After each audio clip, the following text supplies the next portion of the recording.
کہ جن کا میں احاطہ نہیں کر سکا کہ ایک ایسے دور کے اندر کہ جب گزشتہ دنوں لاہور کے اندر خون کی ہولی کھیلی گئی تو ہمیں دوستوں نے مشورہ دیا کہ پروگرام کینسل کر دیا جائے، لوگ ڈرے ہوئے ہیں، سہمے ہوئے ہیں، وہ شاید نہ نکلیں گے۔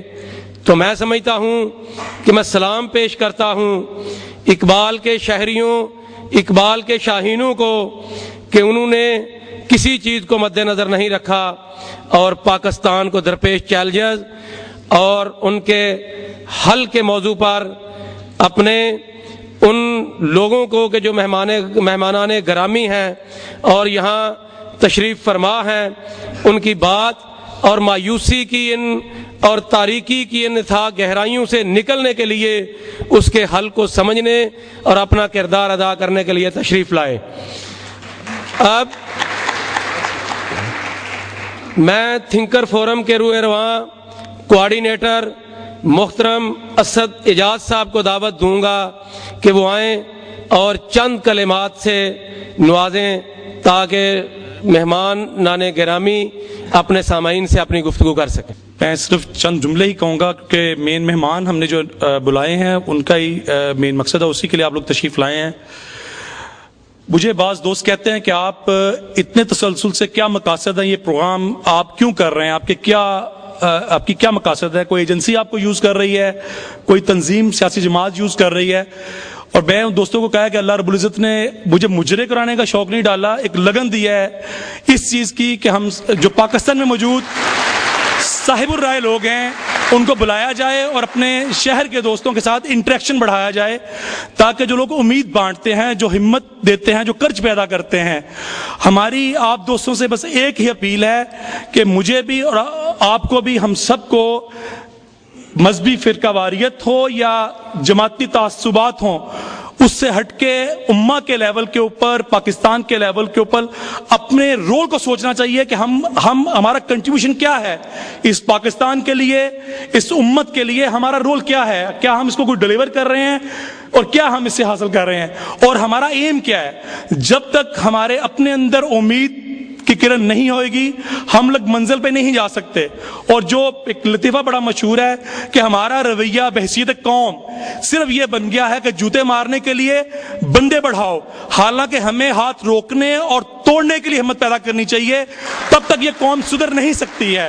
بہرحال ہم اپنے مہمانوں کو دعوت دیتے ہیں۔ جی تھوڑی بات میں اپنا مسئلہ بیان کرنے کی انہوں نے کوشش کی ہے، تو میں سمجھتا ہوں کہ گزر اوقات کر لیتا ہے کوہ بیاباں میں کہ شاہی کے لیے ذلت ہے کار آشیاں بندی۔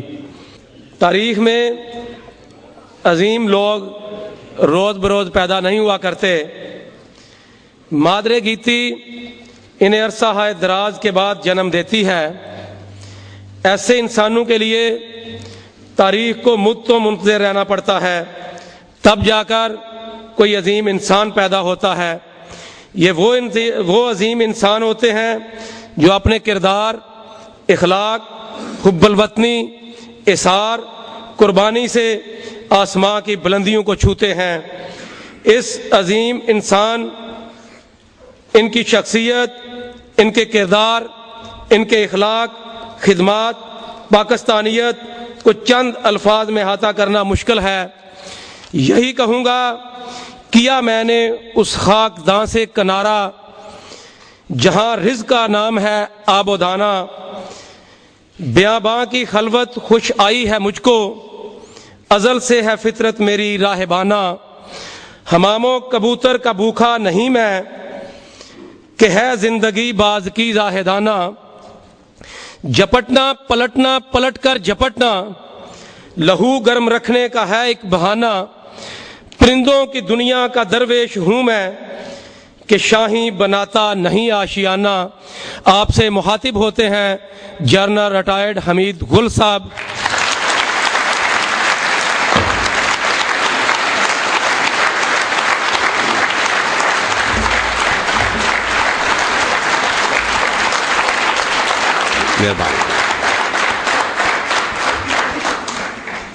بسم اللہ الرحمن الرحیم۔ محترم جناب لارڈ نذیر احمد صاحب،